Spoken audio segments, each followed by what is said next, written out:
जय हिंद दोस्तों, हम आपके सामने फिर से हाजिर हैं। तो चलिए अपन करते हैं फटाक से एक बार सारा लॉगिन। ये हमने किया लॉगिन। ये लॉगिन में गए, हमने डाली अपनी एम्प्लॉय आईडी, ये हमने डाला कैप्चा और ये हो गया हमारा लॉगिन। ठीक है, अब हम जा रहे हैं पटवारी संविलियन पे और ये हमने किया संविलियन का आवेदन। और इस तरीके का अब आने लगा है मैसेज, यानी कि आप इस आवेदन हेतु पात्र नहीं है क्योंकि निर्धारित दिनांक 20 मई 2025 के पूर्व तक है। यानी कि अब आप आवेदन नहीं कर पा रहे हैं। तो अब जो आवेदन नहीं कर पाए हैं उन लोगों के लिए कोई ऑप्शन नहीं है, जो लोग आवेदन कर दिए हैं उन लोग के लिए भी कोई ऑप्शन नहीं है। तो आज का वीडियो का उद्देश्य ये है, बहुत सारे लोग अब कंफ्यूज है कि अब क्या करना है, अब क्या करना है। तो हमने कहा आज एक छोटा सा वीडियो बनाकर उनको बता दें कि क्या करना है ना। फिलहाल तो अब आपको सारा में कुछ नहीं करना है। यदि त्रुटिवश आपने कोई जानकारी सही नहीं दी है या कोई जानकारी धोखे से 18 की जगह 19 डल गया है, डेट 7 की जगह 9 चली गई है, ठीक है, या पति पत्नी का कारण लगाया, कोई दस्तावेज आप अपलोड करना भूल गए, केवल आवेदन अपलोड किया आपने, ये तब के लिए केवल आपको करना क्या है कि आपको अपना सही आवेदन, और यदि कोई कमी छूट गई, कोई कमी हो गई है, कोई कुछ छूट गया है आपके इस आवेदन में ऑनलाइन भरते समय, कोई छोटी सी माइनर त्रुटि हो गई है, तो उसको रिपोर्ट में अपने प्रतिवेदन, एक प्रतिवेदन टाइप का, एक आवेदन टाइप का बनाकर उसमें 2 लाइन मेंशन करके और सारे डॉक्यूमेंट संलग्न करके एसएलआर ऑफिस में जमा कर दीजिए। ठीक है, सिर्फ जमा करना है, चाहे तो आवक जावक में दे दें, चाहे तो डायरेक्ट एसएलआर ऑफिस में जाके एसएलआर महोदय को दे दें मार्क करा के। और यदि सब कुछ आपका ओके है, सब कुछ आपका सही है, सारी कंडीशंस आपकी सही हैं, तो आपको फिर कुछ भी नहीं करना है, केवल आपको बैठकर इंतजार करना है। किस चीज़ का इंतजार करना है आपको, कि शासन द्वारा क्या कहा जाएगा, क्या किया जाएगा, क्या आदेश होंगे, है ना। अब ये डेट क्लोज हो गई है किसके लिए, जो संविलियन नीति है, जो जिला से बाहर स्थानांतरण होने उसके लिए। जिला से अंदर यदि कोई भी स्थानांतरण आप चाहते हैं, तहसील बदलना चाहते हैं केवल अपनी, तो आप केवल ऑफलाइन आवेदन दे दीजिए। अभी भी 25 तारीख तक, 24-25 तारीख तक आवेदन दे सकते हैं, क्योंकि फिर उसकी स्क्रूटिनी होकर जिले के अंदर ही आपका स्थानांतरण हो जाएगा। ठीक है, तो इस तरीके से आप इसको पालन करके इसको दे सकते हैं। दूसरी चीज, अब यदि किसी ने अपना आवेदन लगाया है, किसी विधायक का अनुमोदन, किसी प्रभारी मंत्री का अनुमोदन नहीं लगाया है, या किसी विभागीय मंत्री का अनुमोदन नहीं लगाया है, किसी सांसद जी का अनुमोदन नहीं लगाया, तो उनका क्या होगा। तो जब आपका जिले से अप्रूव हो जाएगा, उसके बाद स्क्रूटिनी रोस्टर के आधार पर होगी, ग्वालियर से या जहां से आयुक्त महोदय चाहेंगे वहां से।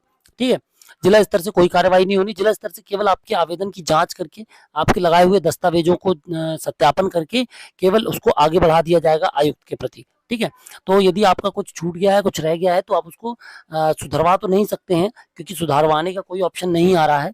केवल उसमें ऑप्शन आ रहा है एसएलआर महोदय की लॉगिन में सत्यापन या सत्यापन नहीं। ठीक है, यानी कि फॉरवर्ड या रिजेक्ट, केवल 2 ही ऑप्शन आ रहा है, कोई एडिट का ऑप्शन वहां पर नहीं आ रहा है।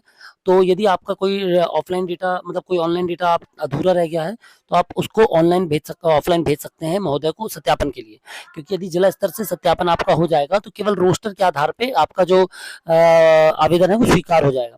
आपने म्यूचुअल में अलग अलग कैटेगरी चुनी है, आपने जनरल कैटेगरी से, बहुत सारे लोग को डाउट था कि हमने जनरल कैटेगरी से के हैं, लेकिन हमको मतलब एससी कैटेगरी के हमको जनरल का सीट मिली है, या हम ओबीसी कैटेगरी के हमको जनरल की सीट मिली है, तो हम क्या चुने।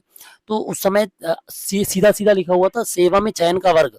तो आप जिस पोस्ट पर, जिस कैटेगरी से आपने जॉब ज्वाइन की है, आपको केवल वो चुननी थी। ठीक है, अब यदि किसी ने वहां पर कुछ गलत चुन लिया है, कुछ वो कर दिया है, तो आप ऑफलाइन जानकारी केवल शासन को दे सकते हैं। बाकी शासन के पास आपकी एम्प्लॉय आईडी के आधार पर सारी जानकारियां उपलब्ध हैं। आपको कुछ भी नहीं करना है। अब जो भी अनुमोदन होगा विभागीय मंत्री द्वारा या प्रभारी मंत्री द्वारा, वो शासन करवाएगी, आपको नहीं करवाना। हाँ, आप चाहें कि आपको प्रेफरेंस आपका मिल जाए, आपको प्रेफरेंस मिल जाए थोड़ा सा, तो आप अपने स्तर पे चाहें तो ये अनुमोदन कराकर दे सकते हैं। लेकिन अब उस अनुमोदन का आवेदन के पहले तक महत्व था। अब आवेदन जमा हो गया, आप अलग से आवेदन देने जाएंगे, तो ऑफलाइन जो आपने ऑनलाइन जो आवेदन लगाए हैं, केवल उन्हीं का सत्यापन होगा और उसी के आधार पर अब कार्रवाई होगी। ठीक है, तो अब परेशान ना होए, अब केवल इंतजार करें, प्रतीक्षा करें कि फाइनल स्क्रूटिनी तक आपके जिले में, जिस जिले में आपने पद मांगा है, उस जिले में वो पद खाली हो, आपकी श्रेणी का, आपकी उप श्रेणी का पद खाली हो। उसके बाद फिर जो कार्रवाई होगी वो आपको ही पता चलेगी, हमको ही पता चलेगी। अन्यथा परेशान ना हो, कहीं भी चक्कर ना काटें, ऑफलाइन दस्तावेज जमा करने की जरूरत नहीं है। सब कुछ ऑनलाइन देना था, ऑनलाइन जमा हो गया है। कुछ त्रुटि यदि हो गई है माइनर, तो आप उसके लिए जरूर एक आवेदन दे सकते हैं, जिस आवेदन में आप सही डिटेल्स भी फॉरवर्ड कर सकते हैं। ठीक है, तो आशा करते हैं आपकी जो कंफ्यूजन है वो हमने दूर कर दी होंगी। और एक हिम्मत आप भी बांधिए, हम भी बांधिए, हमने भी आवेदन किया है ना, आप भी आवेदन किए हैं, तो हिम्मत रखें, वेट करें, जो भी होगा पता चल जाएगा। अब परेशान ना होए।